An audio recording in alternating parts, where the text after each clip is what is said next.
Og Mandino, la mejor manera de vivir. Capítulo 5. El sufrimiento, la tragedia, los apuros económicos, la pérdida del amor, el desempleo, el divorcio, la falta de oportunidades de promoción, la derrota, la falta de estudios, los sentimientos de inferioridad, el consumo de drogas, son algunos de los dardos de un destino cruel que puede herirle durante un día, una semana, un mes o un año. Pero usted puede hacer frente a la adversidad y mejorar su vida en cuanto se convenza de que la vida nunca fue y nunca será una sucesión de 365 días de sol, helados, risas y música. Como dijo en cierta ocasión el presidente Kennedy, la vida no es justa, nunca lo fue y nunca lo será. Incluso las personas más afortunadas, honradas y aclamadas del mundo han tenido que superar capítulos de fracaso y desesperanza. ¿Por qué no compré aquella pistola y acabé con mi vida? Probablemente porque me faltó el valor. Incluso el lamentable acto del suicidio requiere una pizca de valentía, y yo había caído tan bajo y me encontraba en un estado mental tan terrible que ni siquiera tuve arrestos para acabar con mi triste suerte.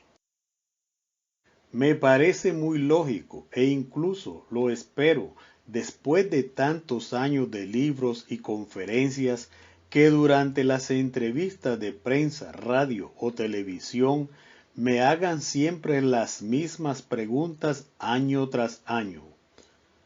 ¿Cómo consiguió usted modificar tan drásticamente su vida? ¿Qué hizo usted para elevarse desde el arroyo a la presidencia de una revista de difusión nacional en menos de 2 años? ¿De dónde sacó usted que era un fracasado sin apenas instrucción? La sabiduría y los conocimientos que le han permitido escribir tantos éxitos de ventas. ¿Y qué secretos del éxito los siguen llamando secretos aprendió usted, capaces de ayudar a mejorar su vida y a otras personas que se sienten desanimadas y derrotadas? Retroceda el tiempo conmigo. Mi madre era una valiente y pecosa irlandesa, y mi padre un laborioso inmigrante italiano, cuyas habilidades como jardinero impidieron en muchas ocasiones que su familia se muriera de hambre durante los años de la depresión. Mi madre, a pesar de nuestra pobreza, tenía un sueño para su hijo primogénito, y antes de que yo empezara a ir a la escuela, me convenció de que algún día sería escritor. Pero no un escritor cualquiera, se apresuraba siempre a recordarme, sino un gran escritor. Acepté aquel sueño. Ser un gran escritor me parecía muy bien. Para complacer a mi madre, empecé a escribir relatos cortos y a leer libros de adultos durante la escuela primaria, cuando los otros niños leían fatigosamente sus primeros cuentos. Seguimos aferrados a nuestro sueño durante toda mi época escolar. Y en mi último año de estudio en el Instituto de Natick, Massachusetts, tuve el orgullo de convertirme en el redactor de noticias de nuestro periódico escolar, The Sesame. Al final, tras pasarnos varios meses revisando los programas de decenas de universidades, mamá y yo decidimos que la escuela de periodismo de la Universidad de Missouri sería el mejor lugar para mí, y seguimos adelante con nuestros planes. Durante la ceremonia de mi graduación de bachillerato en el único cine que había en la ciudad, mis padres escucharon con orgullo a su hijo cuando éste fue presentado para que leyera el testamento de la clase que él mismo había escrito. 2 meses después de la graduación celebrada en junio de 1940, un día en que mi madre estaba preparando el almuerzo en la pequeña cocina de nuestra casa, su querido corazón dejó de latir y ella murió ante mis ojos.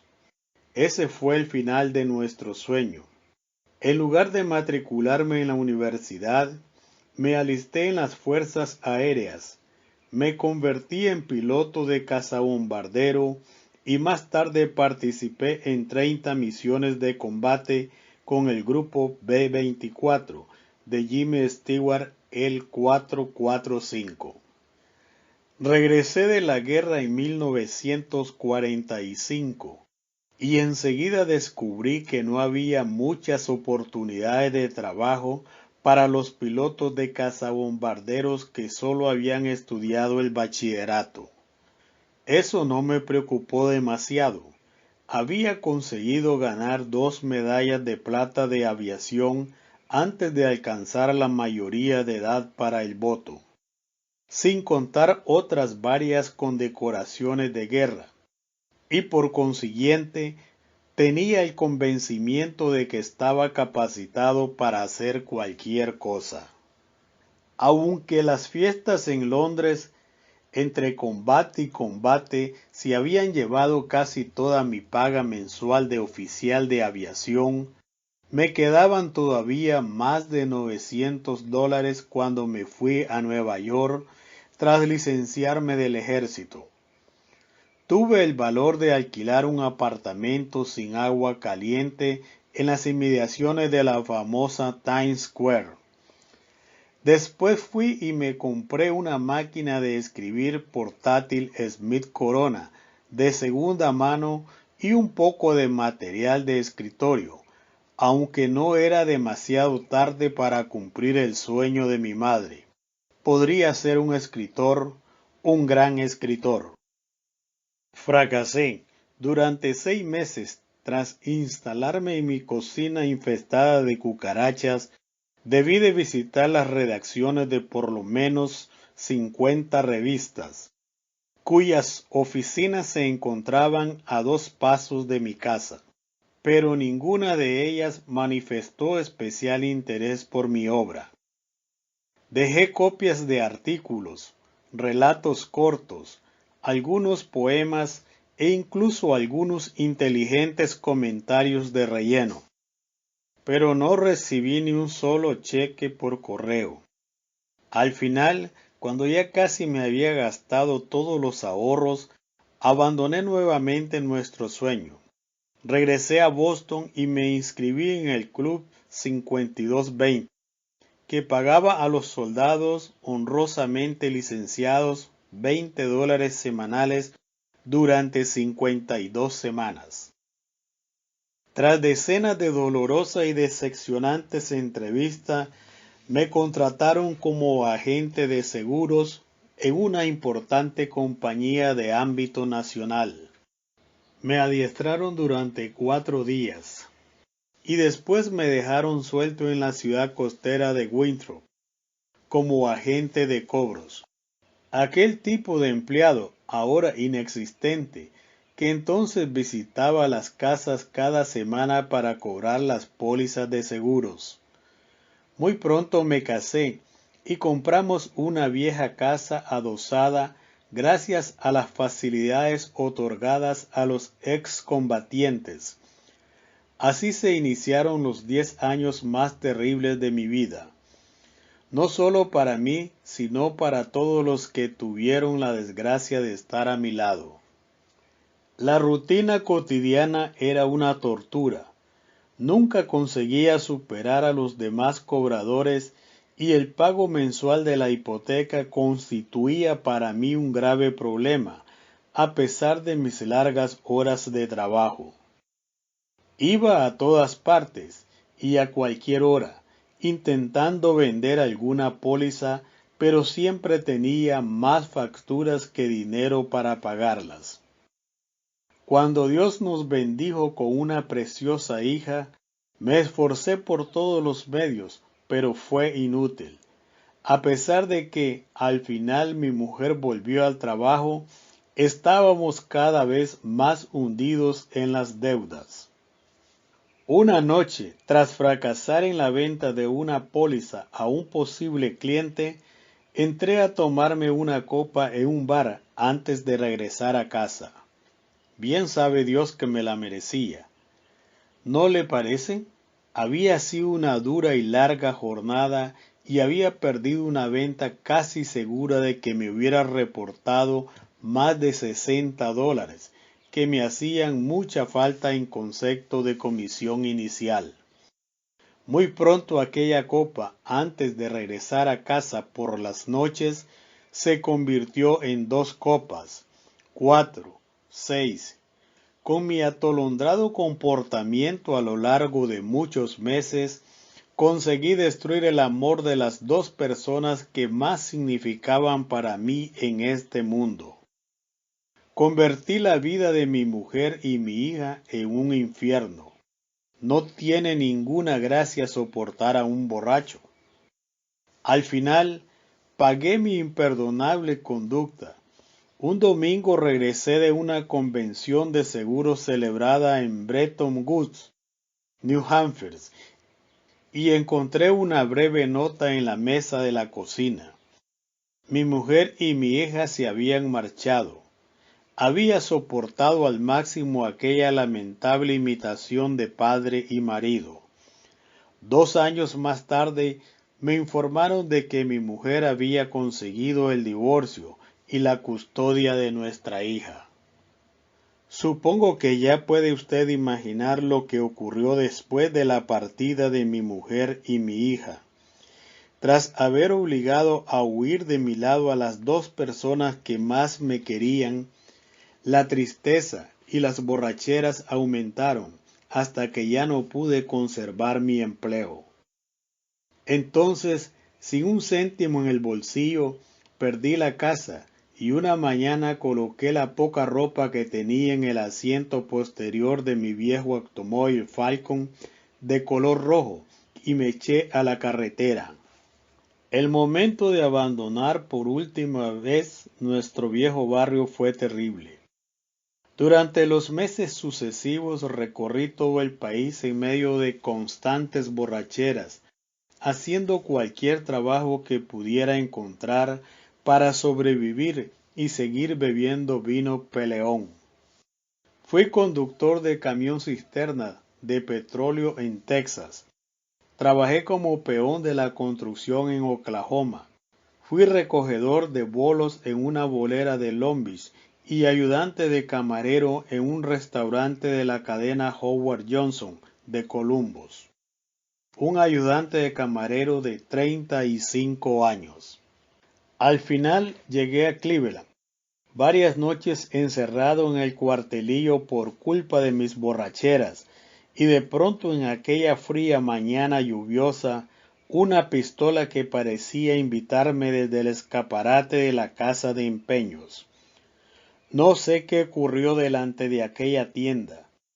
No oí ninguna voz, no oí sonar ningún arpa, ni vi destellos cegadores de luz proclamando mi salvación. Solo recuerdo que me aparté de aquel escaparate de la casa de empeños. Subí por la calle bajo la lluvia y entré en un agradable refugio caliente y acogedor, la biblioteca pública. Los libros, gracias a la influencia de mi madre, siempre habían sido mis amigos, y de este modo adquirí de nuevo la buena costumbre de pasar muchas horas en aquel tranquilo lugar, buscando respuestas. ¿En qué había fallado? ¿Qué podía hacer con mi vida? ¿Sería demasiado tarde para un borracho fracasado de 35 años? Yo sabía que existía una mejor manera de vivir, pero ¿dónde encontrar la dirección de aquel paraíso? Durante varios meses, mientras me dirigía al este en mi destartalado automóvil, me pasé todo el tiempo que me dejaba libre los distintos trabajos en las bibliotecas locales, buscando, leyendo o pensando, Aristóteles, Peale, Emerson, Franklin, Platón, Carnegie y toda una serie de sabios se convirtieron en mis compañeros y mentores. Mi afición a la bebida fue menguando poco a poco, hasta quedar reducida a alguna que otra cerveza de vez en cuando. Compré ropa nueva y recuperé gradualmente el amor propio, aunque no tenía todavía un empleo fijo. Al final, una maravillosa mañana, en la principal biblioteca pública de Concord, New Hampshire, descubrí un libro que cambió para siempre mi vida. La actitud mental positiva, de W. Clement Stone y Napoleon Hill. Era completamente distinto de los habituales libros de éxito que aquel entonces que normalmente prometían en sus vistosas sobrecubiertas cambios milagrosos en la vida de la gente. Por regla general, en cuestión de 30 días y después de una sola lectura, el mensaje de Stone en Hill era inmediatamente claro. Puede conseguir cualquier cosa que desee, siempre y cuando no sea contraria a las leyes de Dios o del hombre y esté dispuesto a pagar un precio. ¿Pagar un precio a cambio de los sueños? Esa era la diferencia entre aquel libro y los demás. No había almuerzos gratis. Devoré el libro.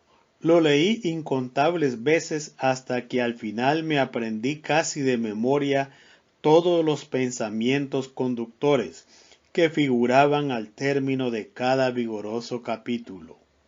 Después recibí otro regalo de Dios. Mientras estudiaba y aprendía las enseñanzas del gran libro de Stone y Hill, conocí una dama excepcional y me enamoré de ella. Fue para mí una fuente tan inmensa de inspiración que al final hice acopio de valor y viajé a Boston, donde me presenté para un puesto de vendedor en la Hearthstone Insurance, una compañía de seguro de Nueva Inglaterra de la que era propietario W. Clement Stone. Para mi gran sorpresa, me contrataron. Estuvieron dispuestos a correr el riesgo de darle una oportunidad a aquel fracasado de 35 años. Y poco después me casé con Betty. Seguimos juntos y tan enamorados como entonces. Esta vez, gracias a un buen cursillo de adiestramiento, me convertí en un afortunado vendedor de la Hearthstone. Y muy pronto empecé a ganar más dinero en una semana del que jamás había ganado en toda mi vida.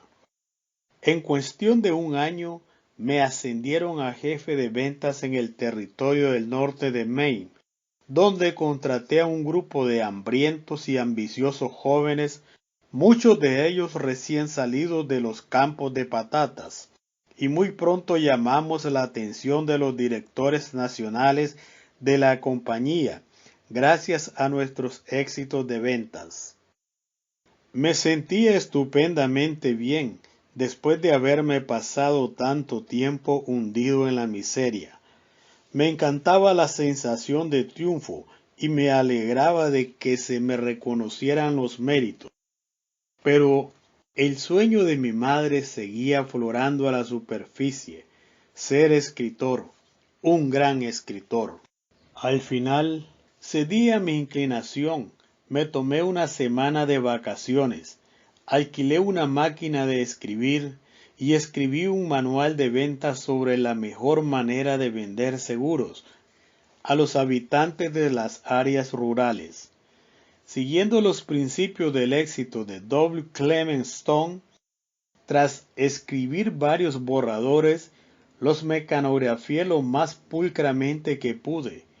Los introduje en una carpeta marrón y lo envié por correo al despacho particular del señor Stone en Chicago, rezando para que alguien de allí leyera mi obra y comprendiera a qué clase de genio de la literatura tenían escondido allá en el norte de Maine. Alguien lo leyó, y a los pocos meses, Betty y yo con nuestro primogénito Dana nos trasladamos a Chicago, donde fui destinado al departamento de promoción de ventas, en el que empecé a dedicarme a redactar programas y boletines de animación e incentivación. Por fin había conseguido escribir. En 1954, W. Clement Stone, junto con Napoleon Hill, habían fundado una revista titulada Sussex Unlimited.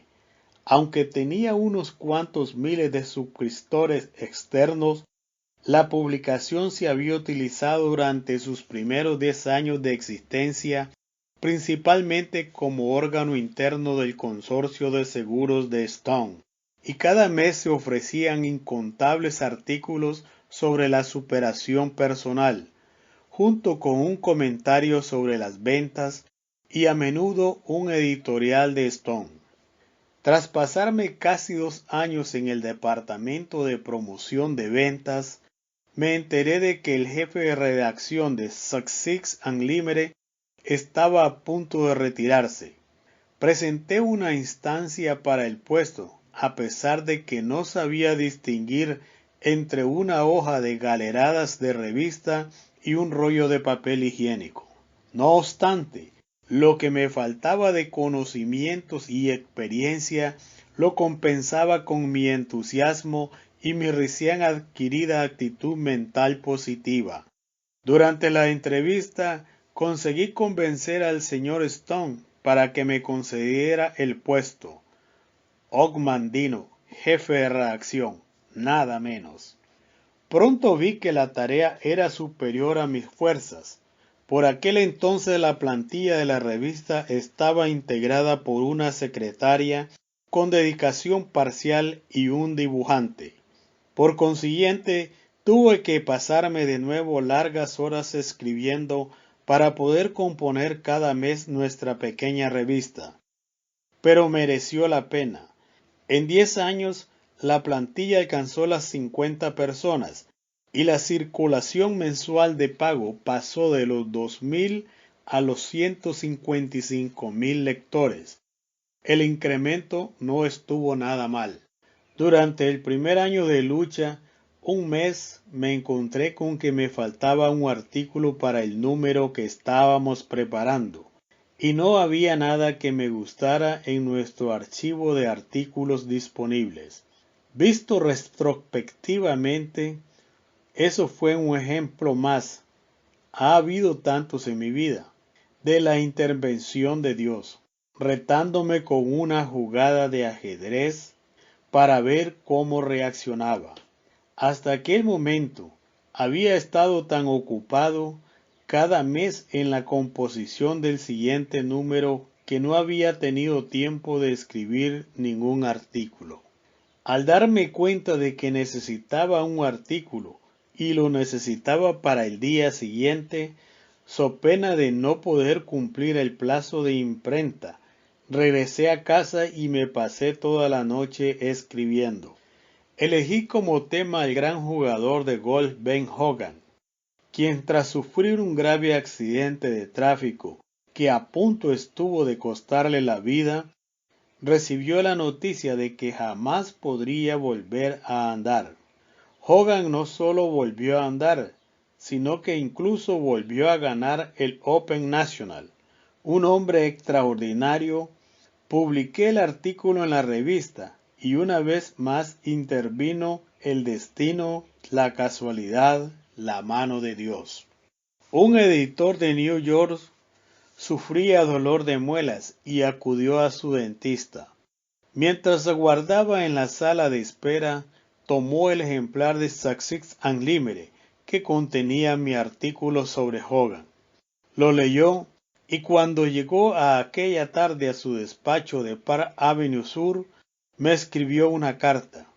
En la carta me decía esencialmente que a su juicio yo poseía un considerable talento y que si algún día decidía escribir un libro, le gustaría que me pusiera en contacto con él. 18 meses más tarde, la editorial Frederick Fell Publishing publicó un librito mío titulado El vendedor más grande del mundo. Ahora, pasados 21 años, el libro se ha convertido en el mayor bestseller de todo el mundo en el campo de las ventas, con más de 10 millones de ejemplares impresos en 18 idiomas. A los 4 años de su publicación, las ventas alcanzaron los 350,000 ejemplares en edición de lujo. Fue entonces cuando la editorial Bantam Books empezó a considerar la posibilidad de adquirir los derechos para la edición de bolsillo. La cantidad que Fell pedía por los derechos era una suma bastante superior a mi capacidad de comprensión en 1973, $350,000. Sin embargo, antes de aceptar ese precio, los ejecutivos de la editorial querían conocer al actor para cerciorarse de que éste se pudiera promocionar tan bien como el libro. Con el alma en vilo tomé un avión con destino a Nueva York. Betty y yo habíamos tenido a nuestro segundo hijo, Matt, y el futuro de nuestra familia estaba en juego. Cuando yo subí nerviosamente en el ascensor hasta la gigantesca sala de sesiones que la editorial tenía en la Quinta Avenida, cuando finalmente me hicieron pasar a la sala llena de gente, me temblaban las rodillas y se me quebraba la voz. Las misiones de combate eran más fáciles. Durante más de una hora contesté lo mejor que pude a las preguntas de los distintos ejecutivos de Bantam.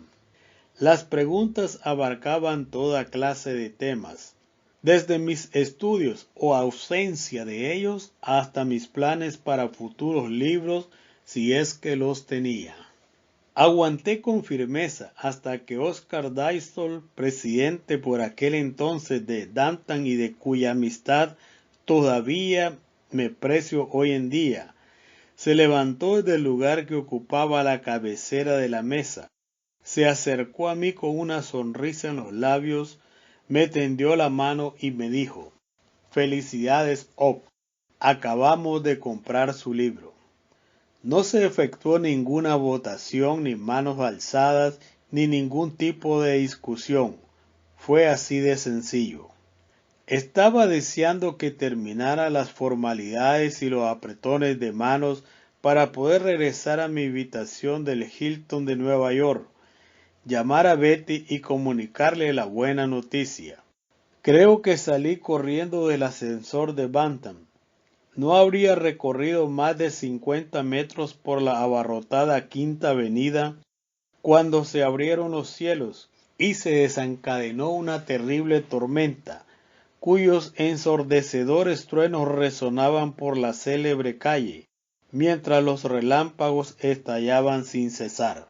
Como no llevaba abrigo para protegerme del aguacero, subí unos peldaños y entré en el portal que tenía más a mano. La entrada de una preciosa iglesia. Dentro no había nadie, y los únicos sonidos eran los de los intermitentes truenos, el de la lluvia en el tejado, los claxones de los automóviles y una grabación de la pieza para órgano, Gracia Divina, procedente del sótano. Ocurrió ayer, estoy seguro. Recuerdo con toda claridad todos los detalles de aquellos emocionantes momentos. Avancé despacio hasta el altar de la iglesia y caí de rodillas sollozando. Después junté fuertemente las manos, elevé los ojos y dije: «Mamá, donde quiera que estés, quiero que lo sepas, finalmente lo hemos conseguido».